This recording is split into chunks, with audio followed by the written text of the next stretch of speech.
Hello everyone, welcome to the Money Pump. मैं हूं आपका दोस्त आशीष सिंह। दोस्तों, आज के इस वीडियो में हम बात करेंगे जियो फाइनेंशियल सर्विसेज के बारे में।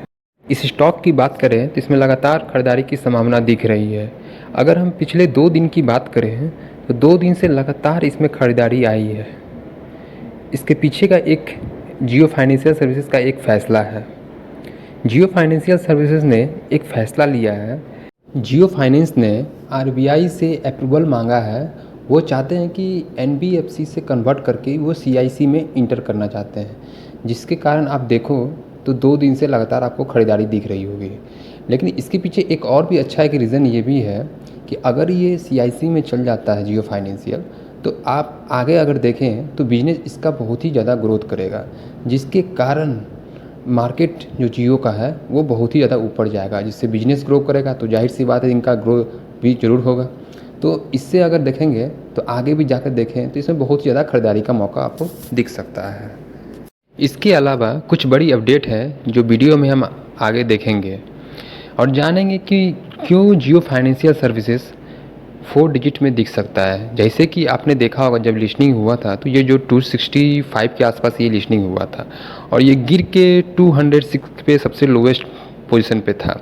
फिर अभी ये उठ के 222-223 के आसपास ये चल रहा है।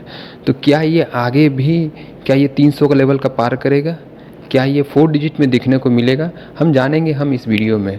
और कुछ बाज़ार के ऊपर भी एक बहुत अच्छी अपडेट आई है, वो भी हम जानेंगे आगे।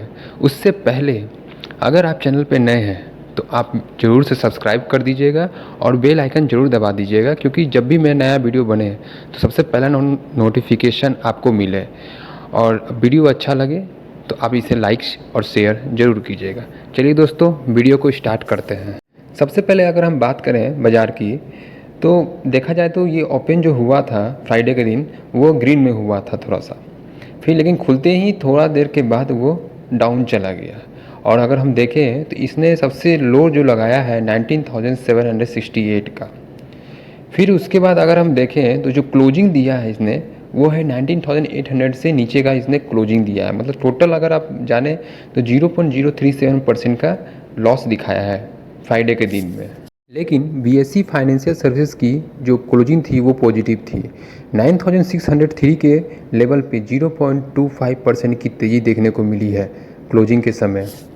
इस गिरावट के बाद भी जो सबसे बड़ी गुड न्यूज़ निकल के आ रही है वो है एफआईज़ की खरीदारी। अगर आप देखें 24 नवंबर की डाटा में तो 24 नवंबर को ग्रॉस जो परचेज किया गया है एफआईज़ की तरफ से वो है 8,833 रुपीज़ की खरीदारी आई है। और जो ग्रॉस सेल किया गया है वो है 6,208 करोड़ की। जो नेट जो निकल के आ रहा है वो है 2,625 रुपीज़ की बम्पर खरीदारी आया है। अगर इसके पिछले का अगर हम दिन देखें 17 नवंबर से देखें 22 नवंबर तक तो लगातार गिरावट दिख रही थी। लेकिन पिछले 2 दिन से 23 नवंबर और 24 नवंबर से लगातार खरीदारी आ रही है।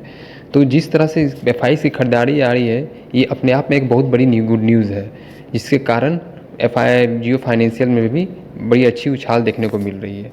अगर डीआईज़ का डाटा देखें तो 24 नवंबर को 6,090 रुपीज़ करोड़ का खरीदारी देखने को मिला है और 5,956 रुपीज़ का सेलिंग देखने को मिल रहा है। तो टोटल जो नेट परचेज जो हुआ है वो 134.46 रुपीज़ करोड़ का हुआ है। लेकिन इसके पिछले का भी अगर डाटा देखें तो इसमें लगातार खरीदारी आई हुई है। तो यहाँ से तो कोई ऐसा बैड न्यूज़ था नहीं डीआईज़ की तरफ से, लेकिन देखा जाए तो ये एक अच्छी अपने आप में अच्छी बात है कि डीआईज़ हमेशा लगातार खरीदारी कर रहे हैं। इस तरह से अगर दोनों तरफ से खरीदारी आती है तो हमें आने वाले समय में जियो फाइनेंशियल सर्विसेज 300 के पार दिख सकता है या 4 डिजिट में भी दिख सकता है। अब बात करते हैं हम जियो फाइनेंशियल सर्विसेज की। ये स्टार्ट जो हुआ था वो फ्लैट में हुआ था 221.90 पे। अगर इसका प्रीवियस देखें तो 221.25 पे ये क्लोजिंग हुआ था, मतलब खुला ये फ्लैट पे है। उसके बाद थोड़ी सी गिरावट दिखी है, उसके बाद से शानदार तेज़ी देखने को मिल रही है। क्लोजिंग इसने जो दिया है वो है 226.85 का क्लोजिंग दिया है, मतलब कि 2.53 का % का ये तेज़ी दिखा गया है क्लोजिंग के समय में। अगर हम पिछले 5 दिन की अगर डाटा देखें तो इसमें शानदार तेज़ी देखने को मिल रही है। 4.01% की तेज़ी देखने को मिली है पिछले 5 दिनों में। मतलब हम कह सकते हैं कि ये एक अच्छी खरीदारी देखने को मिल रही है एफआईज़ और डीआईज़ के तरफ से। मतलब आगे भी आने वाले समय में ये 300 का लेवल भी जल्दी ही क्रॉस कर सकता है। अगर हम वॉल्यूम की बात करें तो एक मंथ पहले का जो वॉल्यूम था वो 2 करोड़ था, और एक वीक पहले की बात करें तो उस समय भी वॉल्यूम जो था वो 2 करोड़ का था। लेकिन अभी उसकी एक दिन पहले यानी 23 तारीख की बात करें तो वो वॉल्यूम जो था 1 करोड़ का वॉल्यूम दिखाया। लेकिन कल की वॉल्यूम यानी फ्राइडे के सेशन में वॉल्यूम जो था वो 4 करोड़ की वॉल्यूम दिखा गया। मतलब कि शानदार इंटरेस्ट दिखाया है आदमियों की तरफ से, इंटरेस्ट इन्वेस्टरों की तरफ से। आगे की बात करें तो मनी कंट्रोल यूजर की तरफ से 100% बाई की रिकमेंडेशन आया है और सेलिंग का 0% का है। इसका मतलब कि चारों तरफ से खरीदारी का ही मौका दिख रहा है। अगर हम बात करें इसके वैल्यूएशन की या हम इसकी रेटिंग की बात करें तो जो ऑनरशिप का जो इनका रेटिंग दिया गया है वो 5 में से 4 रेटिंग दिया गया है। और अगर इसकी वैल्यूएशन की बात करें तो 5 में से 5 इसका वैल्यूएशन का रेटिंग दिया गया है। और इसकी इफ़िशियंसी की बात करें तो 5 में से 3 रेटिंग दिया गया है इसे। मतलब कि ओवरऑल जो रेटिंग इसको मिला है वो लगभग एवरेज है, अच्छा भी इसे नहीं कह सकते। अगर हम शेयर होल्डिंग पैटर्न की बात करें जिसमें प्रोमोटर्स का जो होल्डिंग है वो 46.77% का दिखा रहा है, और एफ का जो है वो है 21.48%, पब्लिक का है 17.87%, और डी का जो है वो है 13.88%। मतलब अब देखें तो प्रोमोटर का जो होल्डिंग है वो 0% प्लेसिंग पे है, मतलब कि उनका जो कोई भी शेयर गिरवी नहीं है। चलिए इसका कुछ स्ट्रेंथ और लिमिटेशन देख लेते हैं। फ़िलहाल तो अभी इसका स्ट्रेंथ कुछ भी है नहीं, लेकिन अगर इसका लिमिटेशन देखें तो अभी अगर देखेंगे तो company has a poor return on equity यानी ROE जो रिकॉर्ड है वो 4.77% दिया गया है, मतलब काफ़ी कम है। इसका जो पैट मार्जिन है वो श्रंक किया गया है 38.01% से।